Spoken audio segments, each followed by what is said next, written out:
Na výrobu podsedáku budete potřebovat jehlice, špagát, ostré nůžky, jehlu a niť. Nahodíme si první oko na jehlice.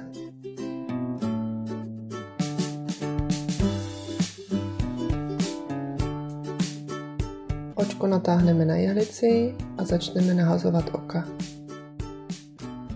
Přízy si srovnáme, roztáhneme palcem s ukazováčkem, obrátíme proti sobě a chytneme zleva u palce přízy, šahneme si pro přízy a protáhneme. Opět zopakujeme, nadáme na jehlice a takto si připravíme 25 ok.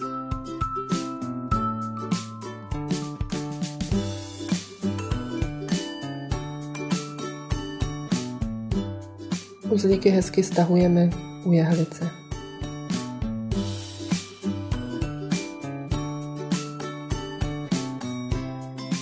Vyrovnáme a začneme se samotným pletením.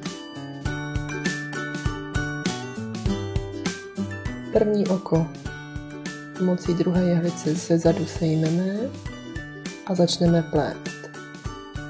První oko pleteme hladce anglicky, to znamená zezadu píchané oko. Druhé oko je pleteno obrace. Přízy si dáme před pleteninu, protáhneme očkem a oko sejmeme. A opět zopakujeme jedno hladce anglicky, jedno oko obrace.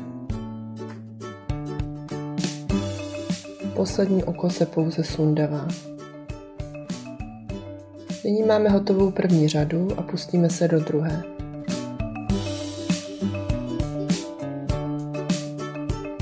Podsedák je pletený hráškovým vzorem. To znamená, že nyní oko, které jsme minule pletli hladce anglicky, budeme pléct nyní obrace. A takto budeme postupovat až do konce. Oko pletené obrace pleteme hladce, oko pletené hladce pleteme obrace.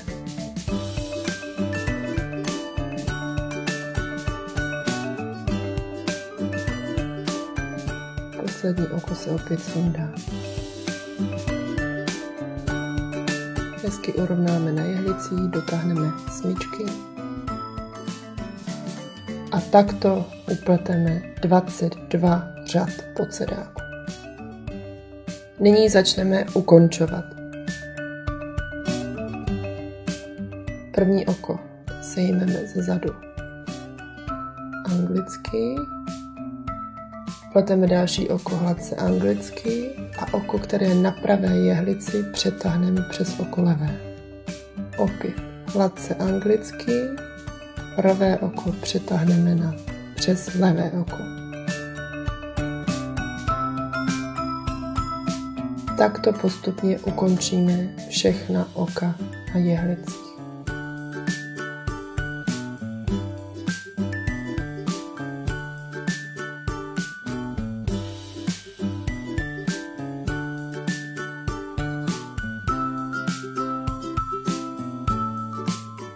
Nyní máme poslední oko, opět pleteme, pravé oko přes něj přetáhneme, smyčku si povytáhneme,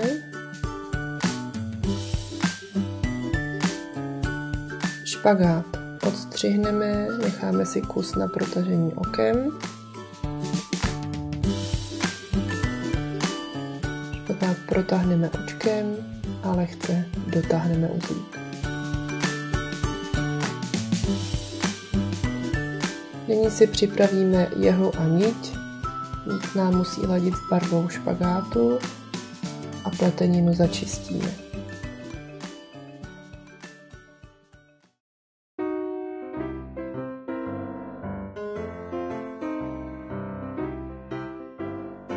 Kravovým očkem protáhneme špagát.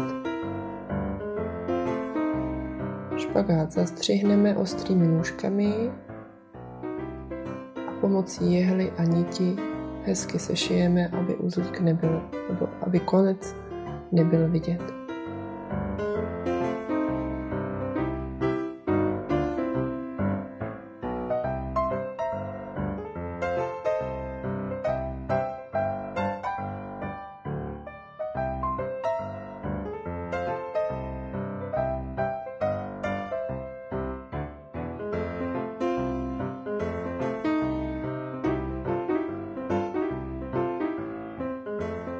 odstřihneme a stejným způsobem začistíme i druhý kraj. Připravíme si 4 stejně dlouhé kousky špagátu, které použijeme k přivázání rohů podsedáku k nohám židličky. Špagát protáhneme krajovým okem, uděláme smyčku a hezky upravíme. Stejně upevníme i ostatní 3 vázací špagáty. Podsedák máme hotový, můžeme ho přivázat k židličce. Přejeme vám, ať se dílko podaří.